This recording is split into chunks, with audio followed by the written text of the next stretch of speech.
gouvernements qui font désormais corps pour garder le pays sur la voie du développement.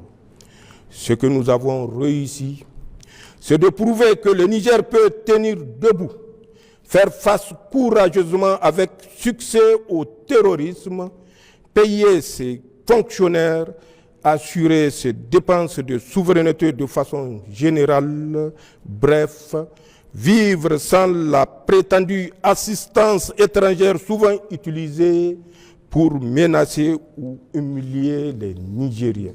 Ce que nous avons réussi tous ensemble, c'est que pour la première fois dans l'histoire de notre pays, les décisions qui engagent le Niger et son peuple sont prises au Niger par des Nigériens et dans l'intérêt du Niger et nulle part ailleurs.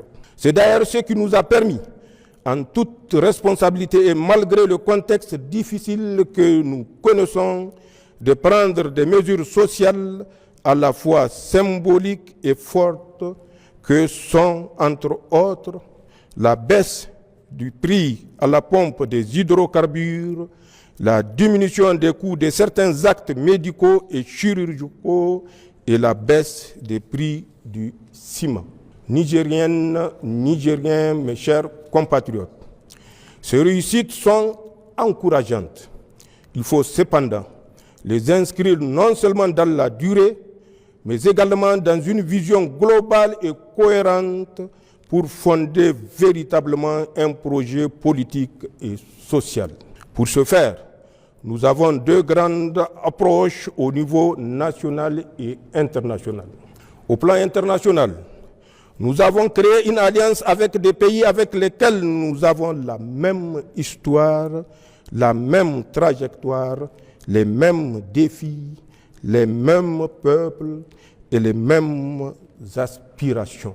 L'Alliance des États du Sahel qui nous unit au Burkina Faso et au Mali, deux pays frères qui sont résolument à nos côtés. Cette alliance, qui a évolué en confédération AES depuis le sommet historique de Niamey le 6 juillet 2024 et qui a vocation dans un proche futur à se transformer en fédération, Inch'Allah, va nous permettre de sécuriser notre espace commun et nous encourager véritablement sur la voie du développement. Ensuite, nous avons décidé de diversifier nos partenaires et d'inscrire désormais nos relations diplomatiques dans le principe de respect mutuel, d'égalité, de souveraineté, d'un partenariat sincère, équilibré et gagnant-gagnant qui prend en compte les intérêts de notre pays. C'est certainement le lieu de remercier, au nom du peuple nigérien, des pays amis et frères qui ont fait preuve de compréhension et d'amitié sincère avec le Niger en ce moment difficile que nous vivons. Sans les citer, ils se reconnaîtront tous et savent qu'ils peuvent aussi compter sur le Niger. Au niveau national, j'ai défini un cadre stratégique de gouvernance pour la transition intitulé « Pour le Niger, Labussanino Zancang Assani » qui se décline en 4 axes. Axe 1, le renforcement de la sécurité et de la cohésion sociale. Axe 2, la promotion de la bonne gouvernance. Axe 3, le développement des bases de production pour la souveraineté économique. Axe 4, enfin, l'accélération des réformes sociales. D'autre part, j'ai élaboré des lettres de mission pour les membres du gouvernement. Chaque département ministériel va rendre compte le moment venu de l'exécution des missions à lui confiées et les conséquences en seront tirées. Cela en toute responsabilité. Il s'agit de notre devoir sacré de redevabilité envers le peuple nigérien.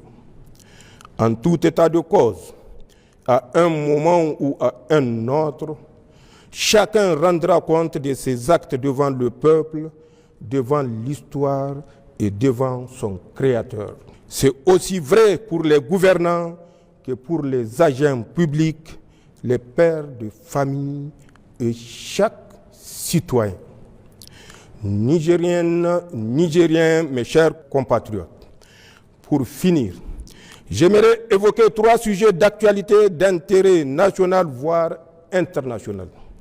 D'abord, comme vous le savez, notre pays a décidé, avec nos 2 autres pays frères, le Burkina Faso et le Mali, de quitter la CEDEAO. Il s'agit d'une décision irréversible car longuement et mûrement réfléchie.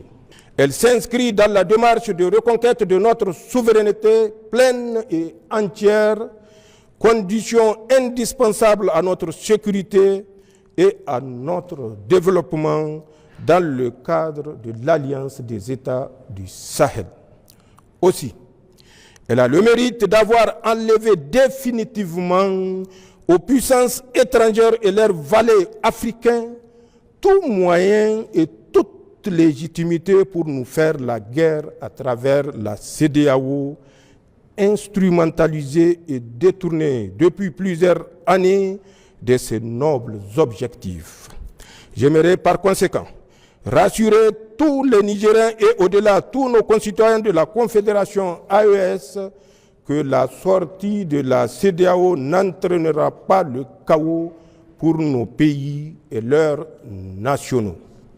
Le Niger et notre confédération continueront à entretenir de bonnes relations de voisinage et de coopération avec tous les pays de notre région ouest africaine, comme c'est le cas d'ailleurs avec les 42 autres pays africains membres de l'Union africaine et les quelques 180 pays membres de l'Organisation des Nations Unies, épris de paix et de justice.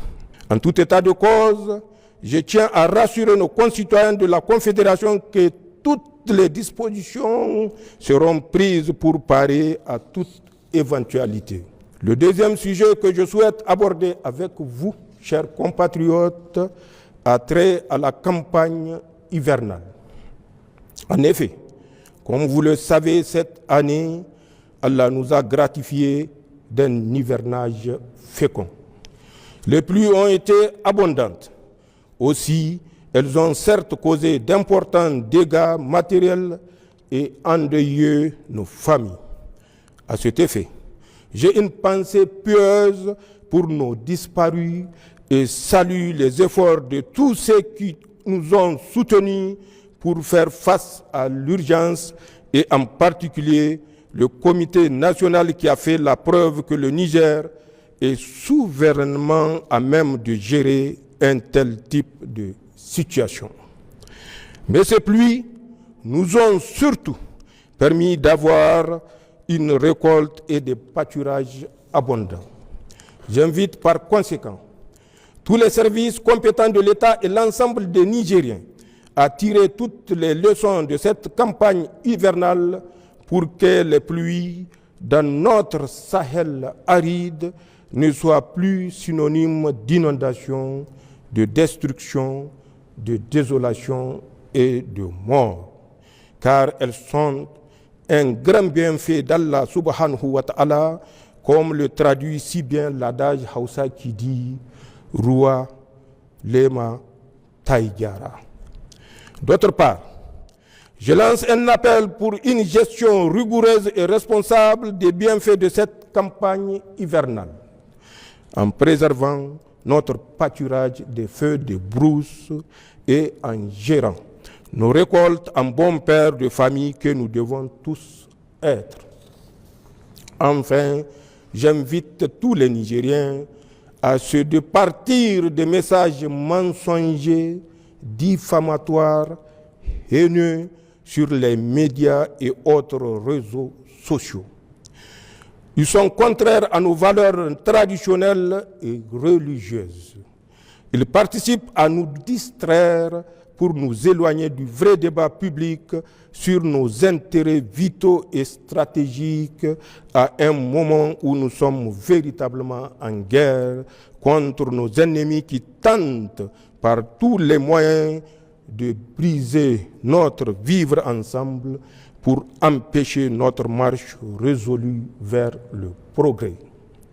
C'est dire que l'heure est plutôt à la vigilance pour déjouer la campagne d'intoxication et de désinformation entreprise par les sponsors du terrorisme au Sahel pour saper le moral de nos troupes, inciter à la haine ethnique et briser notre cohésion sociale héritée de nos ancêtres.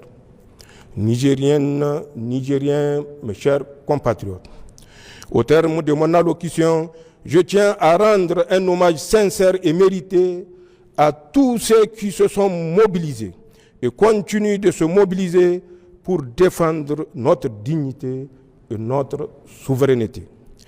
C'est sur votre ferme engagement que repose la réussite de nos projets pour le Niger. Je prie Allah, le Créant et le Miséricordieux, qu'il accorde son paradis éternel à nos frères et sœurs, militaires comme civils, victimes du terrorisme, et souhaite un prompt rétablissement aux blessés. À tous, sachez que votre sacrifice et vos efforts ne seront pas vains. Le Niger est sur la bonne voie, celle du progrès pour tous ses fils. Aussi, j'invite chaque Nigérien à se forger l'intime conviction que le Niger est notre bien commun. Il nous appartient à tous et non pas à une quelconque puissance étrangère ou à une quelconque organisation régionale ou internationale. Il revient par conséquent à nous, Nigériens, et à nul autre individu, pays ou organisation, non seulement de protéger notre pays pour le ICO au niveau des pays prospères, mais également d'en tirer la détermination pour ne céder à aucune menace, aucune injonction, d'où qu'elle vienne. Intégrons donc définitivement que le Niger, terre de nos ancêtres, est éternel et que les difficultés de l'heure sont nécessairement passagères.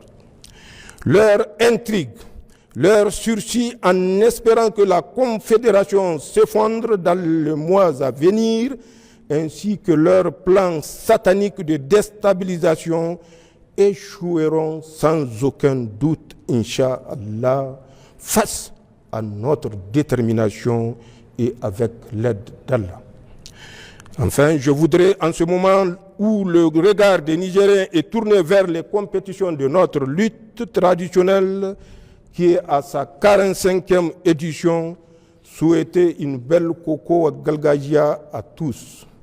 Que le meilleur gagne et que les Nigériens fraternisent dans leur diversité culturelle et la sécurité. C'est ainsi que le Niger gagnera.